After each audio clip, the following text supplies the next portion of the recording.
Welcome to the Real Estate Investing Academy, your number one source for all things real estate investing and personal finance. With your host, Tom Staub. Welcome, everyone. This is podcast episode 3.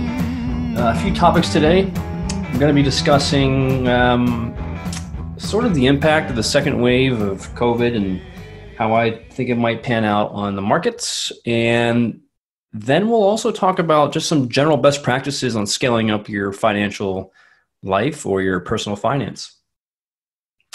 So with that said, I'll tell you yesterday, today is July 26th. And yesterday I had a executive briefing or executive conference where people who are CEOs of companies, who are leaders of companies, they join a meeting and they have an expert or two talk about certain topics. Obviously, one of those topics I think pertinent right now is COVID, right? And the second wave. And so I think what we've been hearing a bunch of things, right? In terms of what the recovery looks like. Is it K-shaped? Is it U-shaped? Is it W-shaped? And it's panning out to look like it's probably going to be something like a W, right? So big shock. We have a sort of false recovery.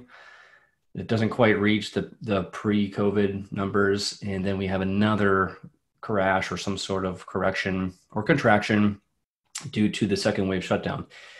This is what I think a lot of economists were expecting. And I think that's what we're going to see here. Now, I'll tell you, I don't think it's going to hit every market the same. I think certain markets will be fine.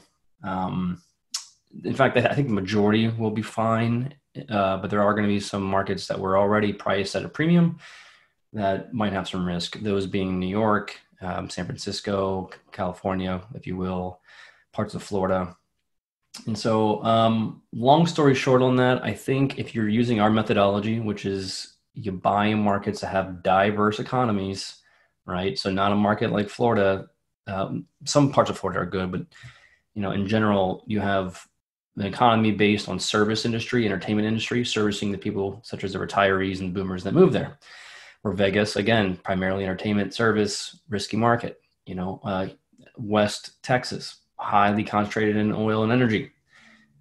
Not diverse. So if you're buying in economies like Austin, Texas, or Dallas, or outside of Nashville, or Raleigh, markets that we're tracking right now, they have diverse economies, right? So even if one part of the segment crashes, such as the service industry, which it is right now, they're not upside down, okay?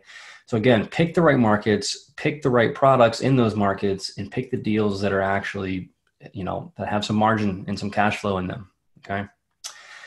So that's that. Now I do want to talk about, another topic, and that's something that really helped me out, as I reach where I'm at today. And I think the journey is interesting, right? Because I think if you're going to take this real estate journey, which many who are successful do, many who are wealthy do, there's a few things I think you need to expect. Right. And one of them is, I think you have to be self-disciplined in some ways. And what I mean is, it's not as simple as buying a few properties and going about your life. You need, as you grow your portfolio or as you grow your financial wealth, you got to have systems in place that allows you to manage that wealth and manage those portfolios or assets, right? I once heard this guy say, and it might sound pretentious to some degree, but he said, it's easy managing your wealth when you're poor. It's hard managing when you're wealthy, right? And his point was, when you're poor, you have a ceiling on what you can spend. You have a ceiling on how many credit cards you have or how much debt you can take. You have a ceiling on how many moving parts you have in your equation, right? You might only have a car and maybe a property at most, or you might not have anything, right? So you're not really managing a whole lot. You're just managing the process to get out of that situation. Whereas when you're very wealthy, you have a ton of assets. You have a ton of moving parts. And the goal is to be strategic, to take advantage of things such as tax loopholes or tax benefits or strategies, asset protection strategies, moving your money around in a way that diversifies your portfolio. There's a whole slew of them, right? And so it's just a more complex existence. And what I have found is that in order to maintain that, in order to be able to continue to scale up and grow your portfolio, and in order to essentially keep a mental state of health that's, balanced at all, you really need to develop the systems in place that allows you to do that. For example, I have a pretty basic situation where every month I go into my personal finance tracker and I mark down my finances. I've used a number of systems, whether it be Mint or Budgetly or any of those, and for some reason they just don't track the numbers accurately. So I have to do my own, and I can do a lot more with my own raw data. So I have that as my basic, tracking every month, and I have my statements in my banks recording to that cycle. So it's really easy. I download and just insert into Excel. Yes, it takes an hour a month, and I've tried to outsource that to VAs, and they also don't really know the best way to do it. If anyone has any ideas on how to do that, please send me an email. Happy to try your technique. But ultimately, I start off by tracking where I'm spending and what I'm spending on, and I teach this one course, this one idea of the 3 sheets mindset. So you got to look at your personal finance as a balance sheet, as a cash flow, and as a P&L or profit and loss statement. The cash flow statement is not so much what you're spending each month. It's more, where you're putting your investment capital, where you're saving, and where the cash is coming in from, what sources, right? Most people who are wealthy are going to have a variety of sources of income, just the way it works. I have a variety of sources myself. It's just kind of the way it works, especially if you're going to diversify your portfolio, you're going to have a variety of incomes. So tracking all that, tracking what you're saving for and how you eventually invest that money also. And then your balance sheet obviously is your net worth. So assets minus liabilities equals your net worth, right? And then I have a sheet on the P&L. So that's the month to month what I spend on, and that drives the rest of the sheets. And this is also something that we give to our clients that take on our mentorship program. But yeah, so that's my system, and it's worked really well for me to be able to gauge where I'm at. And it's really nice too. Again, the system's in place, right? Scaling up your personal finance life. I can take those systems, and during my every 6-month check-in with my tax accountant, I can say, hey, here's where I'm trending. I'm expected to be at this income at the end of the year. Here's my expenses for real estate or whatever it may be.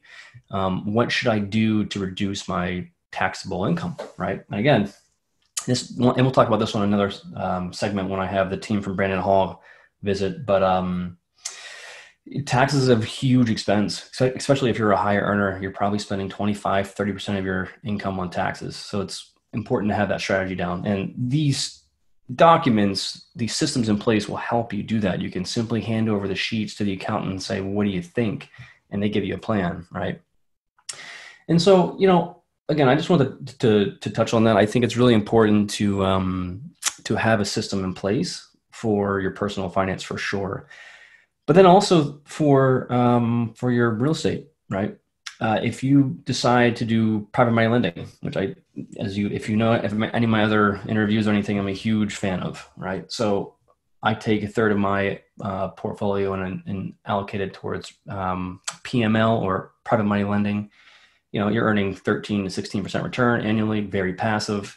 Well, still, if you have 6, 7 deals in the hopper at every time, at all times, you want to be tracking what's going on with them. You want to be tracking when you gave the money, when the payments are due, who is paying you, when is it supposed to be sold, and all of that, right? So again, systems in place. And then also your real estate assets. If you own rentals, there are things out there that make it very simple, right? Stess is a good one, and that's free. Hemlane.com, if your digital platform, is a fantastic one. That's what I use for my property management. And again, having these systems in place, you download documents, you put it in a folder, and that's kind of how you stay organized. Also important though, too, is dedicating time doing that, right? So setting up times on your calendar to say, hey, look, every Sunday morning from 8 a.m. till 10, I'm going to manage my personal finance, right? And when you do that, I think it just naturally allows you to have a balanced mind. Take care of the priorities. It allows you to have a clear head throughout the week. And so again, scaling up your life is crucial to being able to scale up your wealth. And so with that said, we're gonna have a lot of great guests coming up here. We got Dana Dunford, the CEO of Hemling, as I just mentioned. We have Jeff Rose, who's a very well-known certified financial planner. He's written books and he's pretty famous these days. He's going to be on. We're going to have Aaron Chapman from Security National Mortgage Company. He's the number 14th ranked loan officer in the nation. That's out of like 100,000 people. So this guy's no joke. We're going to have, again, the team from Brandon Hall talk about some of the biggest tax strategies of 2021. And a variety of others coming up here, including I'm trying to get one from a large asset fund over $1 billion. They're CFAs, and I'm going to get their take on how they're managing their clients' portfolios. So a long list ahead of us. Be sure to subscribe to the podcast as well as the YouTube channel to keep to get updates on the content. And also my subscribers will eventually get access to some of the reports that I send out quarterly on the economic highlights and all that. So please subscribe. Any emails, links above, and that's Tom@betterturnkey.com. Thanks, y'all.